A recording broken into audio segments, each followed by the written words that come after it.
श्री परमात्मने नमः। श्री चैतन्य चरित्रावली अध्याय ठाकुर नरोत्तम दास जी। श्री लोकनाथ गोस्वामी के परम प्रिय शिष्य महाधैर्यवान और लोकातीत कर्म करने वाले उन श्री नरोत्तम दास जी के चरणों में मैं प्रणाम करता हूँ, जो राजपाट को छोड़कर विरक्त बनकर लोगों को प्रेम दान देते रहे। पद्मा नदी के किनारे पर खेतरी नाम की एक छोटी सी राजधानी है। उसी राज्य में स्वामी कृष्णानंद दत्त मजूमदार के यहाँ नारायणी देवी के गर्भ से ठाकुर नरोत्तम दास जी का जन्म हुआ।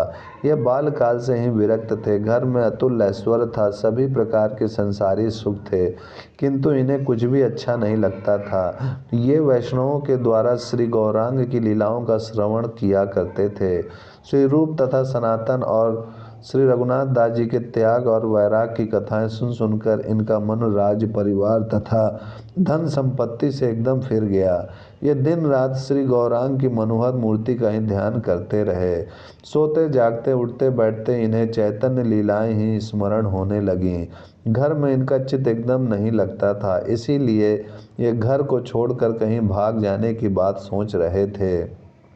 गौरांग महाप्रभु तथा उनके बहुत से प्रिय पार्षद इस संसार को त्याग कर वैकुंठवासी बन चुके थे। बालक नरोत्तम दास कुछ निश्चित न कर सके कि किसके पास जाऊं। पंडित गोस्वामी स्वरूप दामोदर, नित्यानंद जी, अद्वैताचार्य तथा सनातन आदि बहुत से प्रभु पार्षद इस संसार को छोड़ गए थे। अब किसकी शरण में जाने से गौर प्रेम की उपलब्धि हो सकेगी, इसी चिंता में ये सदा निमग्न रहते। एक दिन स्वप्न में इन्हें श्री गौरांग ने दर्शन दिए और आदेश दिया कि तुम वृंदावन में जाकर लोकनाथ गोस्वामी के शिष्य बन जाओ। बस फिर क्या था, ये एक दिन घर से छिपकर वृंदावन के लिए भाग गए और वहाँ श्री जीव गोस्वामी के शरणापन्न हुए। इन्होंने अपने स्वप्न का वृत्तांत जीव गोस्वामी को सुनाया। इसे सुनकर उन्हें प्रसन्नता भी हुई और कुछ खेद भी। प्रसन्नता तो इनके राजपाट, धन धान तथा कुटुंब परिवार के परित्याग और वैराग्य के कारण हुई। खेद इस बात का हुआ कि लोकनाथ गोस्वामी किसी को शिष्य बनाते ही नहीं थे। शिष्य न बनाने का उनका कठोर नियम है। श्री लोकनाथ गोस्वामी और भूगर्भ गोस्वामी दोनों ही महाप्रभु के संन्यास लेने से पूर्व ही उनकी आज्ञा से वृंदावन में आकर चीर घाट पर एक कुंजी कुटीर बनाकर साधन भजन करते थे। लोकनाथ गोस्वामी का वैराग्य बड़ा ही अलौकिक था। वे कभी किसी से व्यर्थ की बातें नहीं करते, पराये वे सदा मौन से ही बने रहते। शांत एकांत स्थान में वे चुपचाप भजन करते रहते। स्वतः ही कुछ थोड़ा बहुत प्राप्त हो गया उसे पा लिया, नहीं तो भूखे ही पड़े रहते। शिष्य न बनाने का इन्होंने कठोर नियम कर रखा था, इसीलिए आज तक इन्होंने किसी को भी मंत्र दीक्षा नहीं दी थी। श्री जीव गोस्वामी इन्हें लोकनाथ गोस्वामी के आश्रम में ले गए और वहां जाकर इनका उनसे परिचय कराया। राजा कृष्णानंद दत्त के सुकुमार राजकुमार नरोत्तम दास के ऐसे वैराग को देखकर गोस्वामी लोकनाथ जी अत्यंत ही संतुष्ट हुए। जब इन्होंने अपने दीक्षा की बात कही तब उन्होंने स्पष्ट कह दिया कि हमें तो गौर ने आज्ञा नहीं दी, हमारा तो शिष्य न करने का नियम है, तुम किसी और गुरु की शरण में जाओ। इस उत्तर से राजकुमार नरोत्तम दास जी हताश या निराश नहीं हुए। उन्होंने मन ही मन कहा, मुझमें शिष्य बनने की सच्ची श्रद्धा होगी तो आपको ही दीक्षा देनी होगी। यह सोचकर ये छिप कर वहीं रहने लगे। श्री लोकनाथ गोस्वामी प्रातःकाल उठकर यमुना जी में स्नान करने जाते और दिन भर अपनी कुंज कुटीर में बैठे बैठे हरि नाम जप किया करते। नरोत्तम दास छिपकर उनकी सेवा करने लगे। वे जहाँ शौच जाते उस शौच को उठाकर दूर फेंक आते। जिस कंकरीले, पथरीले और कंटकाकीर्ण रास्ते से ये यमुना स्नान करने जाते, उस रास्ते को खूब साफ करते। उसमें के कांटेदार वृक्षों को काट कर दूसरी ओर फेंक देते। वहाँ सुंदर बालू का बिछा देते। कुंज को बांध देते। उनके हाथ धोने को नरम सी मिट्टी लाकर रख देते। दोपहर को उनके लिए भिक्षा लाकर चुपके से रख जाते। सारांश यह कि जितनी वे कर सकते थे और जो भी उनके सुख का उपाय सूझता उसे ही सदा करते रहते। इस प्रकार उन्हें गुप्त रीति से सेवा करते हुए 12-13 महीने बीत गए। जब सब बातें गोस्वामी जी को विदित हो गई तो उनका हृदय भर आया। अब वे अपनी प्रतिज्ञा को एकदम भूल गए। उन्होंने राजकुमार नरोत्तम को हृदय से लगा लिया और उन्हें मंत्र दीक्षा देने के लिए उद्यत हो गए। बात के बाद में यह समाचार संपूर्ण वैष्णव समाज में फैल गया। सभी आकर नरोत्तम दास जी के भाग्य की भूरी भूरी प्रशंसा करने लगे। दीक्षा तिथि श्रावण की पूर्णिमा निश्चित हुई। उस दिन सैकड़ों विरक्त भक्त श्री लोकनाथ गोस्वामी के आश्रम पर एकत्रित हो गए। जीव गोस्वामी ने माला पहनाकर नरोत्तम दास जी को गुरु के चरणों में भेजा।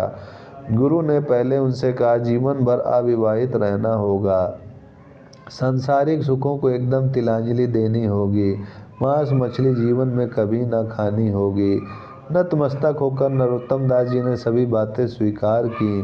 तब गोस्वामी जी ने इन्हें विधिवत दीक्षा दी। नरोत्तम ठाकुर का पुनर्जन्म हो गया। उन्होंने श्रद्धा भक्ति के सहित सभी उपस्थित वैष्णवों की चरण वंदना की, गुरुदेव की पदधूलि मस्तक पर चढ़ाई और वे उन्हीं की आज्ञा से श्री जीव गोस्वामी के समीप रहकर भक्ति शास्त्र की शिक्षा प्राप्त करते रहे। कालांतर में श्री जीव गोस्वामी ने इन्हें और श्यामानंद तथा निवासाचार्य को भक्ति मार्ग का प्रचार करने के निमित्त गौड़ देश को भेजा। श्री श्यामानंद जी ने तो अपनी प्रखर प्रतिभा और प्रबल पांडित्य तथा अलौकिक प्रभाव के कारण संपूर्ण उड़िया देश को भक्ति रसामृत में प्लावित बना दिया। श्री निवासाचार्य ने वैष्णव समाज में नवीन जागृति पैदा की और नरोत्तम ठाकुर ने स्थिर होते हुए वैष्णव धर्म को फिर से प्रभावान्वित बना दिया। बड़े पंडित और भट्टाचार्य अपने ब्राह्मण पने के अभिमान को छोड़कर कायस्थ कुलोद्भूत श्री नरोत्तम ठाकुर के मंत्र शिष्य बन गए। इनका प्रभाव सभी श्रेणी के लोगों पर पड़ता था। इनके पिता भी इन्हें पूज्य दृष्टि से देखते थे। उन्होंने इन्हीं के आदेश अनुसार श्री गौरांग महाप्रभु का एक बड़ा भारी मंदिर बनवाया और उसमें श्री गौरांग और विष्णु प्रिया जी की युगल मूर्तियों की स्थापना की गई। इसके उपलक्ष्य में एक बड़ा भारी महोत्सव किया और बहुत दिनों तक निरंतर कीर्तन सत्संग होता रहा। नरोत्तम ठाकुर का प्रभाव उन दिनों बहुत ही अधिक था। बड़े बड़े राजे महाराजे इनके मंत्र शिष्य थे। बड़े पंडित इन्हें निसंकोच भाव से साष्टांग प्रणाम करते। ये बंगला भाषा के सुकवि भी थे। इन्होंने गौर प्रेम में उन्मत्त होकर हजारों पदों की रचना की है। इनकी पदावलियों का वैष्णव समाज में बड़ा आदर है। इन्होंने परमायु प्राप्त की थी। अंत समय ये गंगा जी के किनारे गंभीरा नामक ग्राम में अपने एक शिष्य गंगा नारायण पंडित के यहाँ चले गए। कार्तिक की कृष्ण पंचमी का दिन था। प्रातःकाल ठाकुर महाशय अपने प्रिय शिष्य गंगा नारायण पंडित तथा रामकृष्ण के साथ गंगा स्नान के निमित्त गए। वे कमर तक जल में गए और अपने शिष्यों से कहा, हमारे शरीर को तो थोड़ा मलो।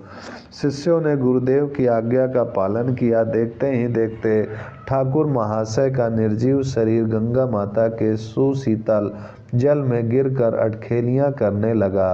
नरोत्तम ठाकुर इस असार संसार को त्याग कर अपने सत्य और नित्य लोक को चले गए। वैष्णवों के हाहाकार से गंगा का किनारा गूंजने लगा।